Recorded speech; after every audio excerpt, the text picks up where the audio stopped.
What up, man? This is Sledrorodriguez. Welcome back to my channel.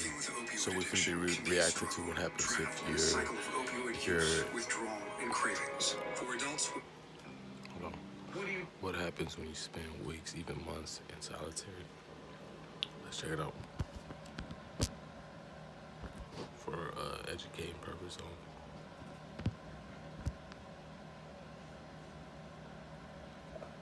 only. Past counting all the bricks in the wall. I done read every story. What do you do past counting all the bricks in the wall? I done read every story that's been on the walls. I done looked at every crack. I stare at the paint so much I can see the paint strokes in it. I'm so bored in my bed that I just sit there and squeeze my body besides all the inanimated fantasies of murdering the CEO who's at my door every day harassing me. This is 5 Muali Mak. He served 12 years in prison before getting out in 2012. 5 of those in total were spent in solitary confinement, which is used in prisons across the country as a form of punishment and as a means of keeping dangerous inmates away from the general population. 5 writes about his experience in solitary in a new book called Hell is a Very Small Place, which is composed of essays by people who have been in solitary or are still in solitary now. For most of us, spending 23 hours a day in a room by ourselves is unimaginable. For people like 5 and his friend Terrence Slater, who was released from a prison in upstate New York just a few months ago after spending more than a year in solitary, it's a That's something I'll be doing. I don't really see me for like days sometimes, you know. memory that never really goes away.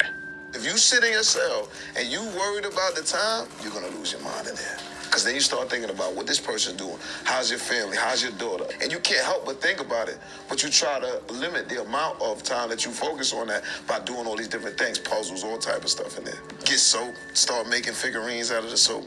You don't know what it's like to be in that cell. You don't know what it's like to hear people screaming, mad. This isn't something that we could easily just take a pill and erase.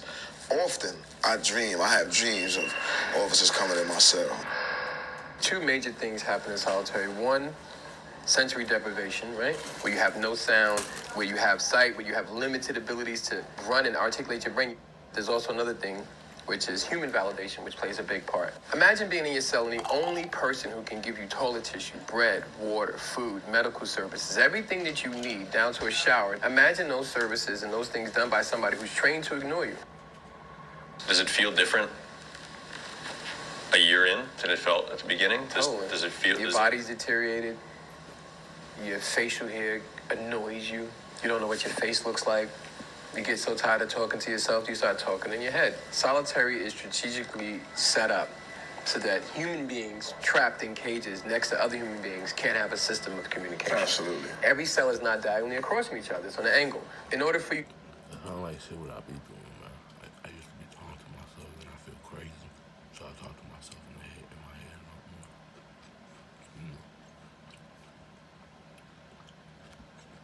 To kind of hear a person clearly, you go to the corner of the door. So now I can talk to you from my corner of the door across to your corner of your door. You're talking about, like, literally the edge of the door. Like, I'm like, hey, what are you doing? You know, what are you doing? Because I got to say it twice. So that your voice can travel. So my voice can travel. I say it twice, right? But it becomes a part of, sad to say, it's like a part of I still say things twice, even when I'm talking, I reconfirm it with another way of saying it articulately. It grows on you. People say, oh, you're a survivor. Like, no, man, nobody survives solitary. After completing one of his bids in the box, Terrence was given a job in the prison mess hall, where he was responsible for preparing meals that would be sent down to people in solitary. It's Friday, macaroni and cheese and fish day. I'm feeding the brothers that's in the box. Civilian came and said, Slater, you're going to have to level those scoops. I said, listen, I'm not going to do that. I just finished doing a lot of time in the box. You're not going to force me to starve these brothers. So naturally, not to get other additional trouble, I went and scooped the macaroni and cheese in there without leveling the scoop. They gave me a tier 2 for that. That meant more time in isolation. 5 and Terrence told me story after story like this, describing the vicious cycle that kept pushing their release dates from solitary further and further back. First time I did 90 days. Real, bro. I remember when I used to work for these old people right at a group home. This nice lady, she was nice to us, but she was mean to the people that lived there, bro. She used to be mad at me because I used to give them, like 3 scoops over 1. So she would say that I'm giving them too much, right? And she got in trouble for that shit because they, like those, I don't know who go in and check up on people, right? Check up on them. But they ended up saying that she wasn't giving them enough food. So, let's keep going. But I ended up getting an additional 90 days because I came there, I didn't have any magazines, and we got a technique called fishing. So I shoot a pair of cards out from under my door with a line attached to it to connect with my other man who got the same contraption, get a magazine from him. The magazine gets caught on the door, the officer came, seen it, I get another 90 days. What was it like just seeing another person after being in the box for 15 months? Being in extreme isolation for so long, I was scared of crowds. Because I couldn't take with people bumping me and stuff. I couldn't take that. I couldn't accept it. Because I'm so used to having my space and owning my space. The argument you'll hear from correctional officers and prison wardens is that solitary confinement is a necessary. That kind of sound like me too, because, like, if I go out there, somebody fuck with me, like, I don't really fit to do that to niggas, you know. Maybe it has something to do with, like, me being by myself, you know, all the time. I don't know, y'all let me know, child. Evil, an indispensable tool that guards rely on when dealing with inmates who would otherwise have no incentive. Drop a 100 if you feel me, man. You know what if you understand what I'm saying. Drop a 100. To follow rules. But even if you're willing to accept that there's no alternative, it's become clear that prisons are relying on solitary way too much and subjecting people to it too readily. Solitary is arguably the most extreme form of punishment our justice system metes out, and it makes little sense that prison guards can decide more or less unilaterally when it's appropriate. How do you maintain a sense of who you are? That's crazy, and all they doing is ignoring you and letting you be by yourself. It's basically like what I'm going through in my career, like people ignoring me, let me be by myself. It's crazy how that little can affect a person so much. Drop a 100 emoji if you feel me on this. You know. You live off of your memories because you have nothing else to accumulate to move forward. And then you end up having this short-term memory disorder, which is a part of the consequences of being in solitary, where you can't keep one train of thought for too long. And then you're dropped off in 42nd Street, Times Square, the biggest tourist spot in the world, with 20 million computers. It's a sensory overload. How did it affect you? I mean, this just happened to you. Like, you got off that bus in Port Authority. I felt something I haven't felt in years. I felt fear. Because I'm out here. I'm seeing how this is moving. People are walking dangerously close to me. I'm not used to that. I'm used to being in my cell by myself. People are walking next to me, brushing me, hitting me. And I'm just reacting like, what's going on? In 2015, Five started the Incarcerated Nation, an organization that focuses in part on providing newly released prisoners support as they transition back into society after experience. Yeah, we say he's scared of motherfuckers, right? That made me think of a couple nights ago, like 4 nights ago, right?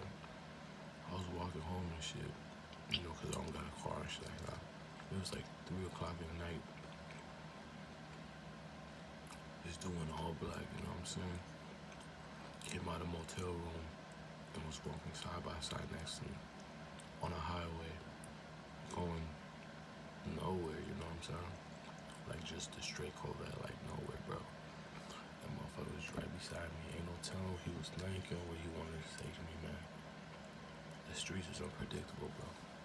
But shit, that's why I'm out here, bro. That's why I be having videos of me going to the street. Cause you kind of need that danger. You need to be in the real world sometimes. You know, if you guys feel me, man, comment I feel you, dog. No, let's keep going. Solitary. When Terrence came home last October, he joined the organization, and with Five's help, he's finding his feet. What motivates him, Terrence says, is working with the Incarcerated Nation Corporation to help others who, like him, are still suffering from the effects of solitary. I'm beginning to realize that I'm bad off, but I can't utilize that as a crutch for me not to do what's necessary. You see what I'm saying? I have to put all these things that can trip me up on the back burner because I have to do what's absolutely necessary for brothers that's coming out just like me, so that they don't have to feel fear when they come into the train station. They can see somebody like me standing with a sign with their name saying, look, bro, you're welcome here.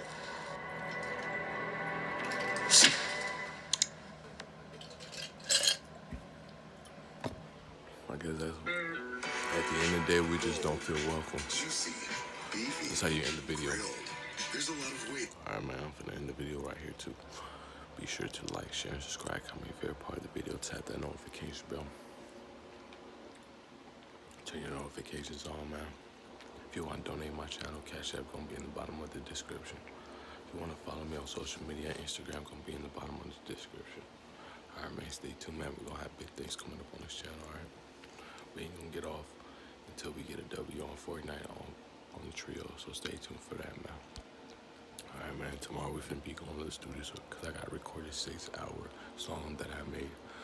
It's a remix to Satisfaction. If you don't know that damn song, then you live underneath a rock. Alright, man, for the end of the video right here. Alright, see you guys on the next episode of In the Day in the Life of a Upcoming Rapper Squad.